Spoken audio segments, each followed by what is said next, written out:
Have you ever had that strange experience at work where someone says something fairly simple, yet the entire room seems to pay attention?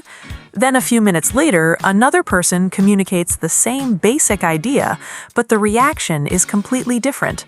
I find that fascinating because many English learners assume the difference must be intelligence, experience, or even personality. Yet, when you listen carefully, the real difference is often much smaller than that.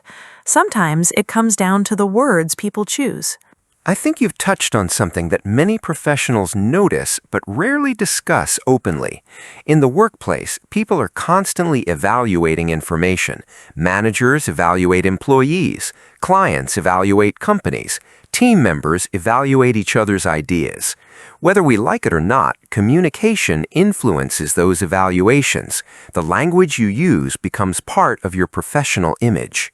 That sounds a little unfair, though. If someone is skilled, hardworking, and reliable, shouldn't their work speak for itself? I know many English learners who feel frustrated because they already have valuable knowledge, but they worry that their English doesn't always reflect that knowledge. I understand that frustration. At the same time, I think there is an important reality we cannot ignore. People do not have direct access to your thoughts, your abilities, or your expertise. They only have access to what you communicate. If your language sounds vague, your ideas may appear vague. If your language sounds precise, your ideas often appear more convincing.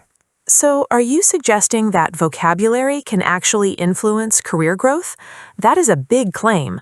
Some listeners may be thinking, surely promotions, opportunities, and professional success depend on performance, not word choice. Performance will always matter. Nobody is arguing against that.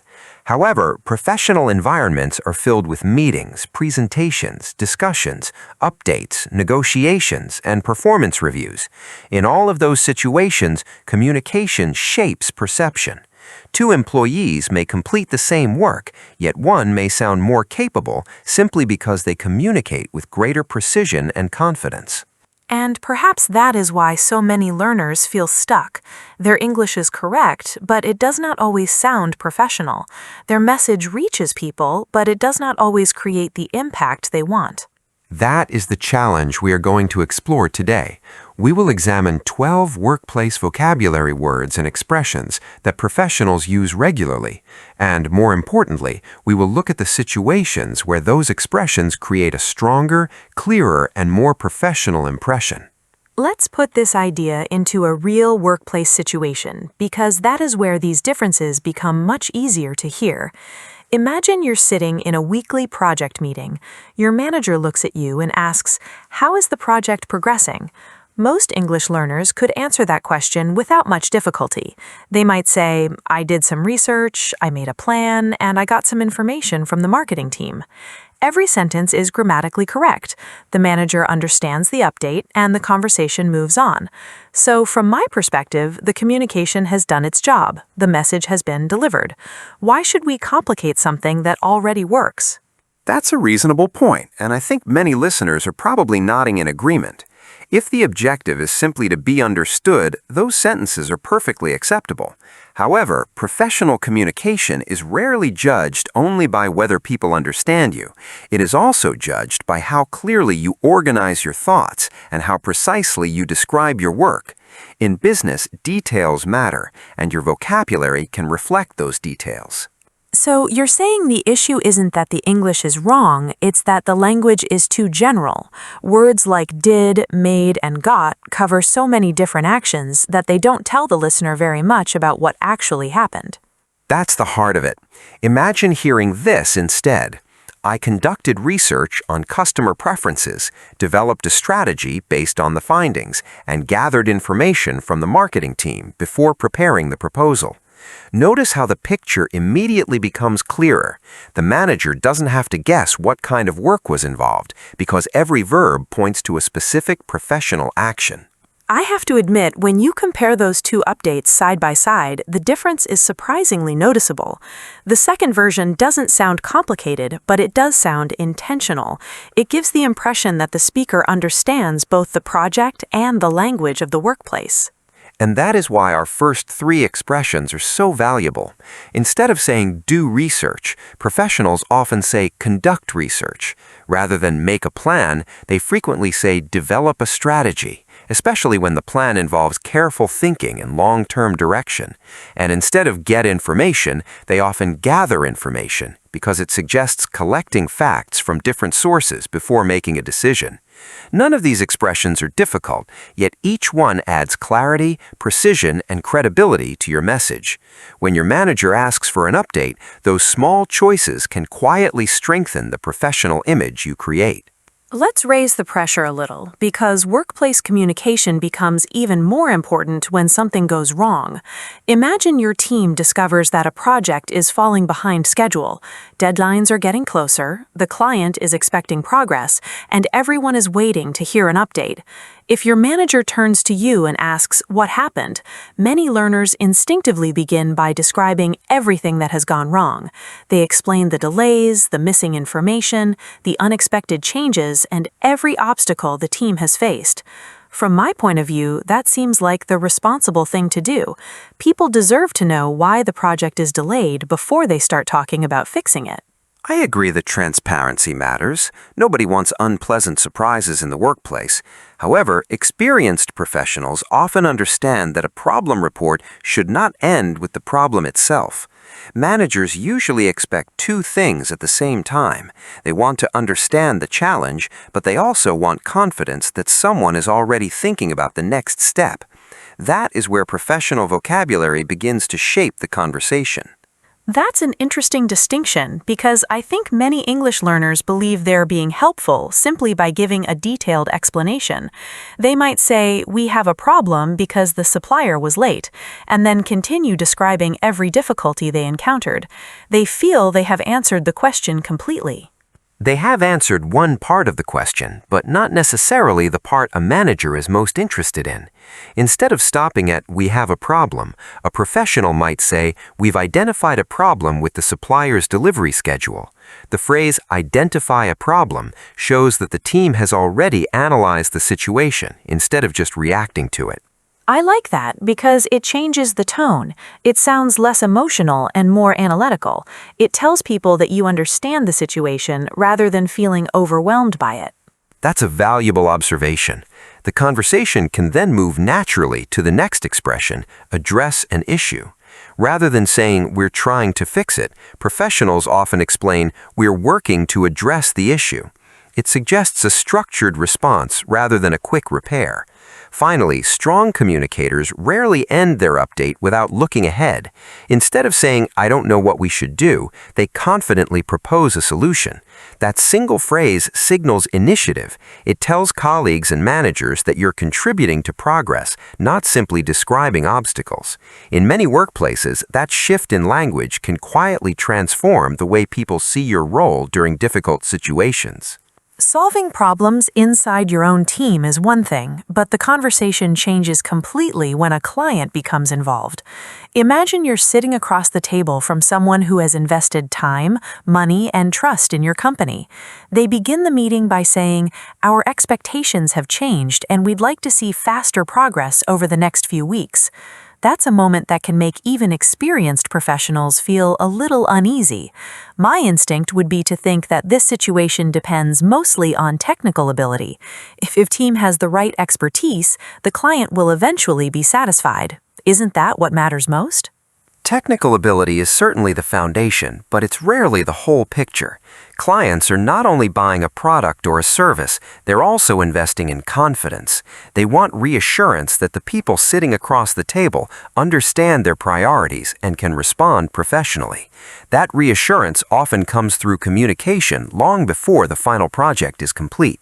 So you're saying that even before the work is finished, the way you speak can strengthen or weaken the client's confidence.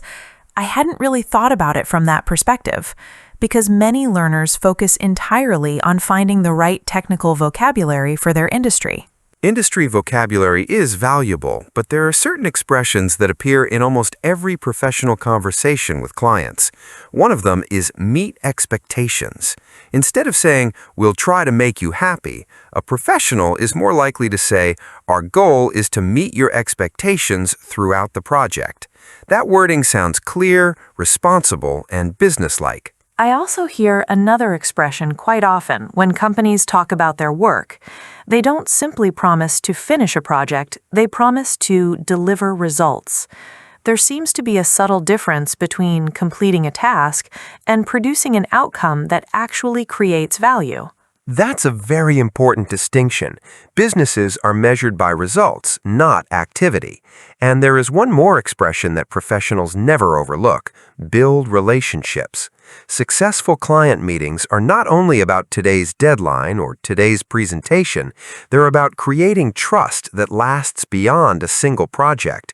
When you consistently meet expectations, deliver results, and build relationships, clients begin to see you as a reliable partner rather than just another service provider. That shift can open doors to future opportunities long after the current project has ended.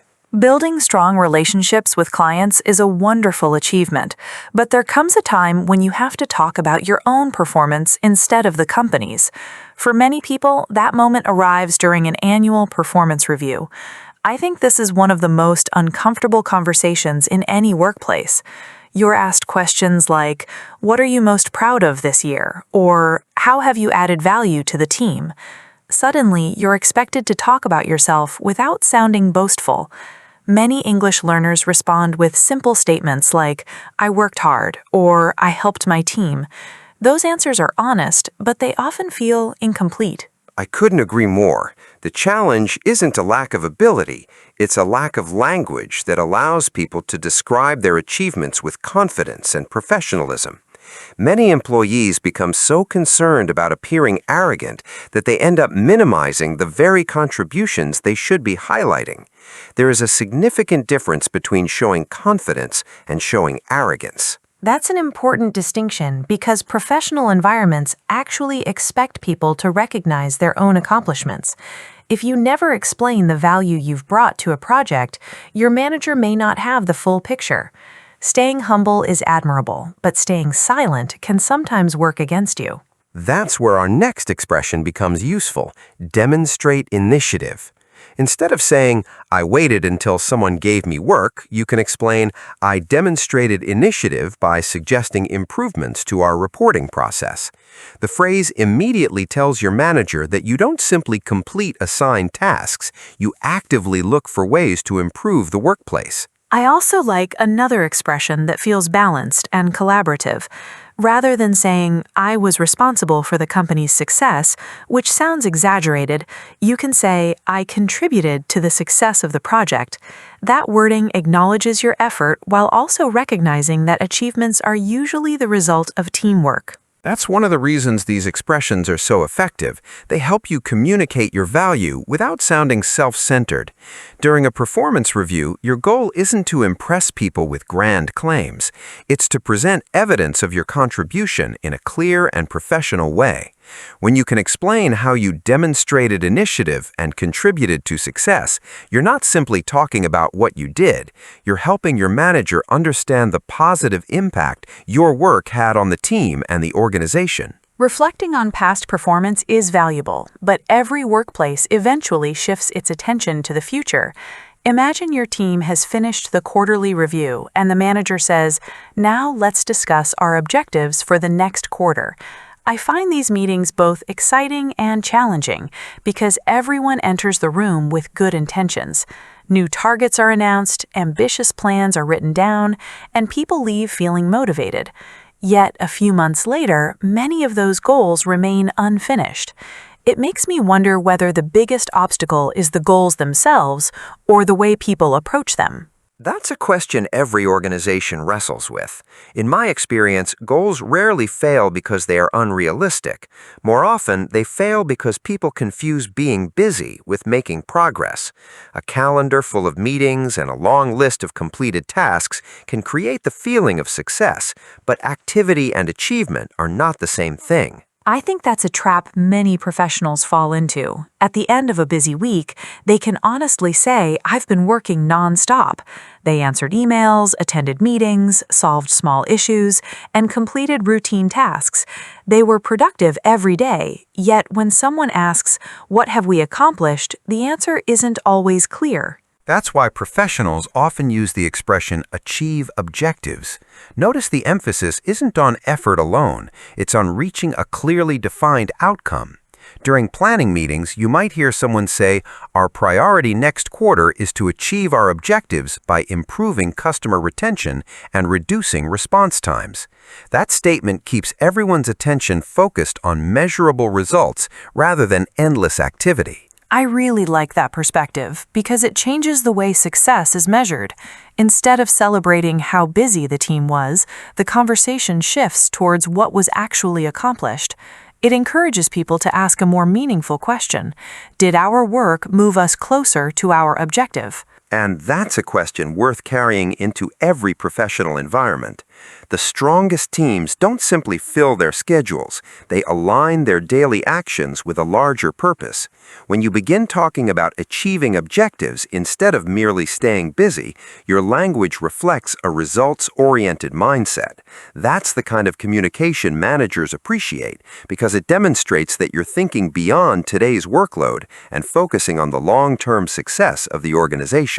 We've explored 12 workplace expressions through different situations, so I'd like to finish with a comparison that I think many listeners will recognize. Imagine two employees with similar experience, similar qualifications, and even similar results. Employee A gives updates by saying, I did research, made a plan, got information, fixed the problem, helped the team, and finished my work. There's nothing incorrect about those sentences. They're clear, honest, and easy to understand. Part of me still believes that good work should speak louder than polished language. It's a fair argument, and if managers could see every detail of every employee's work, perhaps language wouldn't matter as much. The reality, however, is that managers often rely on conversations, meetings, presentations, and reviews to understand what their teams are accomplishing. Now, listen to employee B. I conducted research, developed a strategy, and gathered information before we identified the problem, addressed the issue, and proposed a solution. Our approach helped us meet expectations, deliver results, and build relationships with the client. Throughout the project, I demonstrated initiative, contributed to the team's success, and ultimately helped us achieve our objectives. When you hear those two updates one after another, it's difficult to ignore the difference. Employee B doesn't necessarily sound smarter. Instead, the language creates an impression of clarity, organization, and confidence. The ideas feel more structured, and every sentence paints a clearer picture of the work that was completed. And that's the lesson I'd like everyone listening to remember. These 12 workplace expressions aren't magic phrases, and they won't replace expertise or hard work. What they do is help your language reflect the professionalism you already possess. When your words accurately represent your abilities, people find it much easier to recognize your value. Sometimes the opportunity you've been waiting for doesn't begin with learning something new. It begins with expressing what you already know in a stronger, more professional way. Before we wrap up, I'd like to leave you with one practical challenge. Learning new vocabulary is valuable, but vocabulary only becomes useful when you start using it in real situations. Don't try to remember all 12 expressions overnight. Choose the ones that fit your work or daily conversations and make them part of your English little by little. Small, consistent improvements often create the biggest changes over time. This week, challenge yourself to use at least 3 of today's workplace expressions in a conversation, a meeting, an email, or even while practicing English on your own.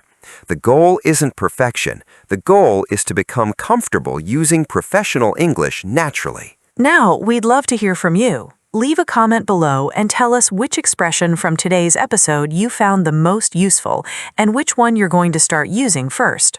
And before we go, here's a preview of what's coming next on Native English Podcast. Our next podcast is called 15 Powerful Verbs to Use While Shopping. Shopping conversations involve much more than saying buy or get. We'll explore the verbs that native speakers use when comparing products, asking for recommendations, negotiating prices, returning items, and making confident purchasing decisions. If you want your everyday English to sound more natural in stores, malls, and online conversations, you won't want to miss that episode. If you enjoyed today's discussion, subscribe to Native English Podcast and turn on notifications so you never miss a new episode. Until next time, keep learning, keep practicing, and keep speaking English with confidence.